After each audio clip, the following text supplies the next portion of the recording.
Today we're working on the Urban Canine Good Citizen Test, or the CGC U test. This is a pretty cool test. It is basically a public access test, so if you want your dog to be a service dog, this is a great place to start. Now there's other CGC tests out there. We have videos on them. There's the regular test, which your dog has to take before it can take this test. There's also the CGC A, which is the Community Canine or CGC Advanced. That's a whole different test. We have a video on it. Your dog does not have to do that one before this one. They're different. They are pretty similar, so watch that video if you want. But today we are doing the Urban test. You have to be in public for this test, but overall it's a lot of fun. Stephanie is going to be taking the test with her dog Vera, and we're going to show you exactly what constitutes a pass and a fail. You guys ready? Yeah. Let's do it. All right, we're on section 1. Section 1 is enter/exit doorways with no pulling in dog-friendly buildings. So it says to exit the building to start the test, so we're going to do that. What we'll do, we're going to walk in right there. We're going to walk back out and make sure the dog is under control. Evaluators are not given a ton of guidance here, so what I'm looking for is a dog not pulling, but not pulling doesn't mean a robot. So if Vera's an awesome dog, you're going to see that in this test. If you've watched our other videos, you already know that probably, but it's great if she's glued to you and watching you, but that's not required. She just has to be under control and not pulling. So if you watch Vera today and it's a little better than your dog, don't stress. Don't think your dog has to be perfect. I'm looking for no pulling. Talk to your dog as much as you need to, and that's going to be a theme of all the CGC tests. You are a team. So Stephanie's job is not to be polite to me or be polite to anyone else. Her job is to pass this test with her dog, so she's focused on her dog. So what you're going to do, I will wait here. You're going to walk in, hang out for a second, and then just heel right back out with your dog walking with you properly. Let's see how she does.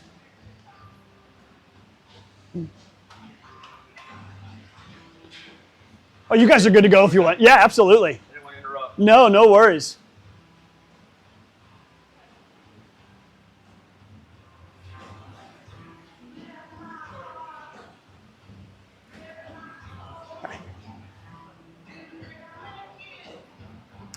All right, so that was awesome. Dog did great. There was no pulling. We also got some extra distractions there.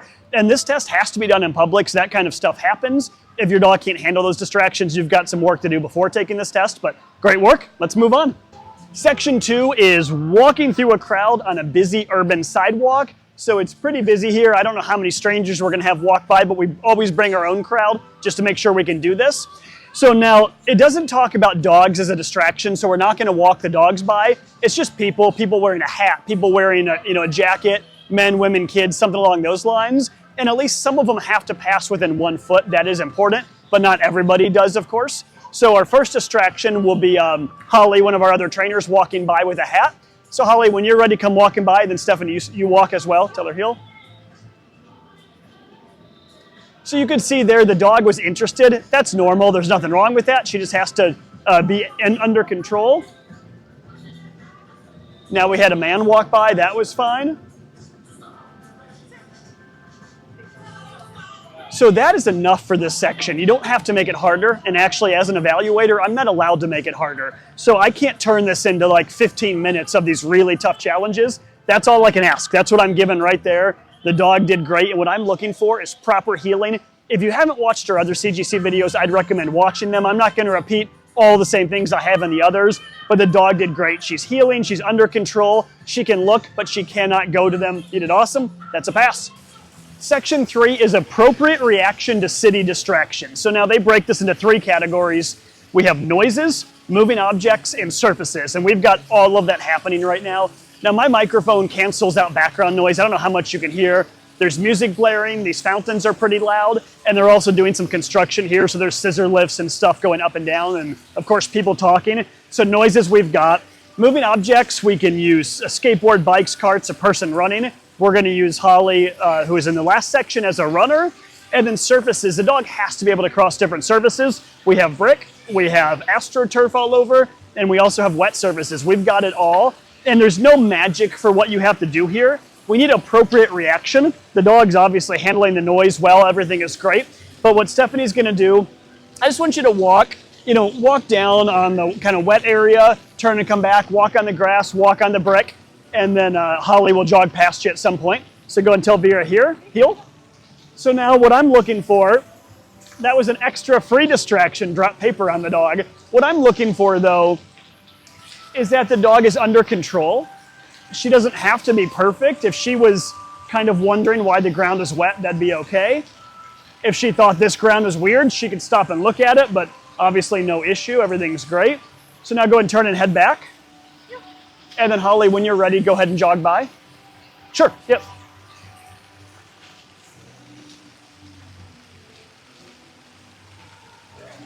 And one more time, Holly.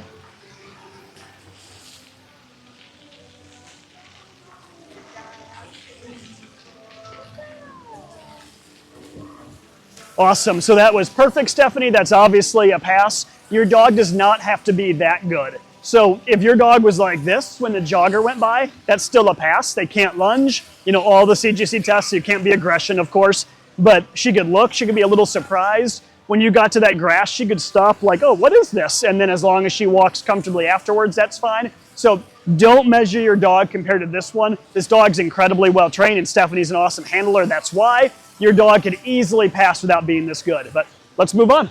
Section 4 is crossing a street. There's not much to this, so you have to stop at the corner. You can put the dog in a stand or a sit to wait, whatever you want, and then cross with no pulling. And it's, you know, on leash, of course, not off leash. And it says you have to cross straight under control.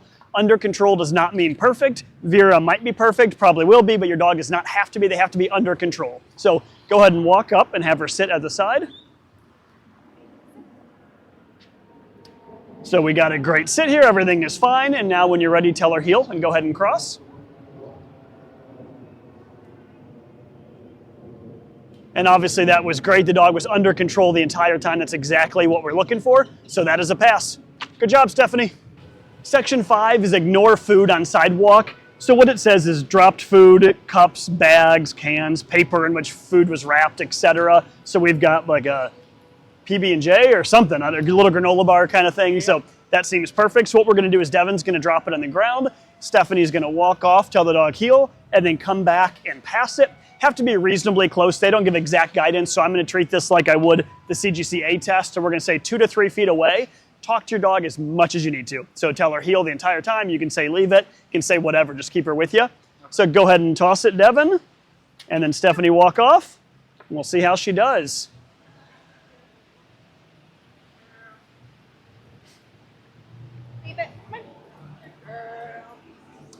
That was perfect, and as an evaluator, I cannot make it harder than it's supposed to be. So in a training class or with one of my private clients, I would have them walk right over the food or within inches, but for this test, that is plenty close, and that was a pass. Good job. Section 6, someone walks up and pets the dog, and what it says is they may be carrying an item, and options it gives you. Small dog in a bag is an option. We don't have a dog in this bag, just to be clear. Unlike in the AKC, the community canine, or the CGC test, the person does not put the bag down, so they're just gonna walk up carrying an item and ask to pet the dog.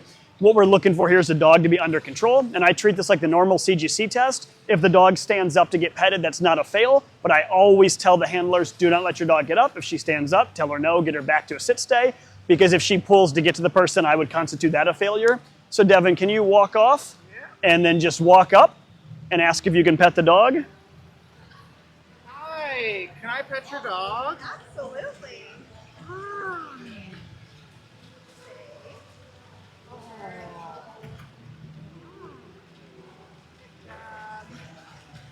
All right, so that's all we're looking for. The dog stays under control, and she did, so that's a pass. Number 7 is working in a public building. So we have to do a couple things. First is we have to do, at some point we have to do a 3-minute stay in the lobby or an outdoor area. So we're gonna go all the way in. And the dog also has to walk under control in the building. And specifically they want slick surface or carpeted floor, just something new for a dog. So we'll make sure she can handle that. So we're gonna walk in and we'll see how she does. So let's go.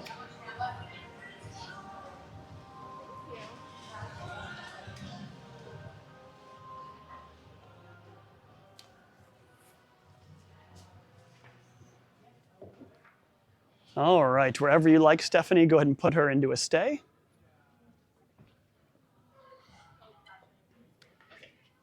So we can see she handled the floor well. You know, it's a slick floor, it's tile, she did well. We're also gonna walk on the carpet for a minute and make sure that goes well. And for the 3-minute downstay, you know, Stephanie, you're able to talk to the dog. So on this, you don't have to leave the dog. So this isn't supervised separation like on the original test, the CGC test.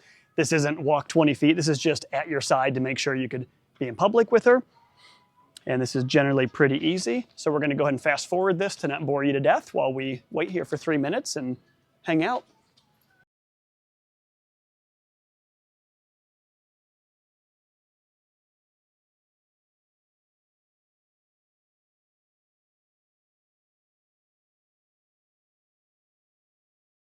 Okay, that downstay was great. You obviously saw she did nothing. So now do a little more walking. Just walk on the carpet for a moment and just kind of do a circle and come back.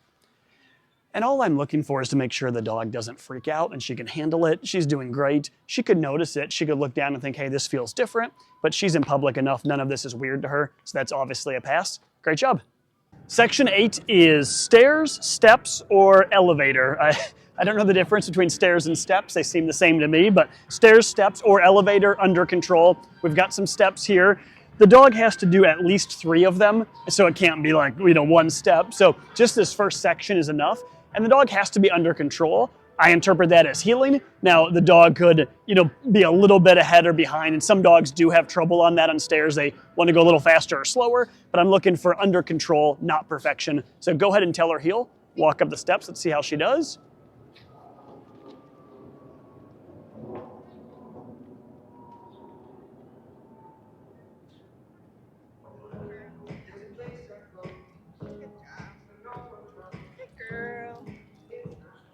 All right, that was obviously perfect, so that is a pass. And I think, just for fun, we're gonna do the next section right now. So this next section is pretty hard. Number 9 is to confirm if the dog is house trained for an apartment, condo, or city living. And owner may verify this. So is your dog house trained for apartment or city living? Promise? I promise she is. Okay, that's a pass for section 8 and 9. And now we're on to number 10. Section number 10 is transportation, and it says it's owner's choice. So there's 3 choices depending on your lifestyle. 1 is dog-friendly cab, 2 is subway, and 3 is car ride. Your lifestyle is car ride because she's with you, so that's what we're gonna work on. We have to make sure the dog can enter and exit the car properly. So we wanna see her jump off, without causing a scene. And then we need to make sure she can ride under control. Under control does not mean she has to be in a downstay or perfect. We're looking for not barking, not lunging, not being out of control. So you're gonna go ahead and load her up, and then we're gonna do a quick ride. So go ahead and get her on in. Perfect. And then if you could just do a quick loop right around there and circle back, and maybe crack the window some so we can hear and make sure she's not out of control. So this section, we're not looking for much. We just want the dog to not be barking or lunging and make sure she can be under control when driving. Stephanie has the dog with her all the time in public, so this is gonna be pretty easy for her.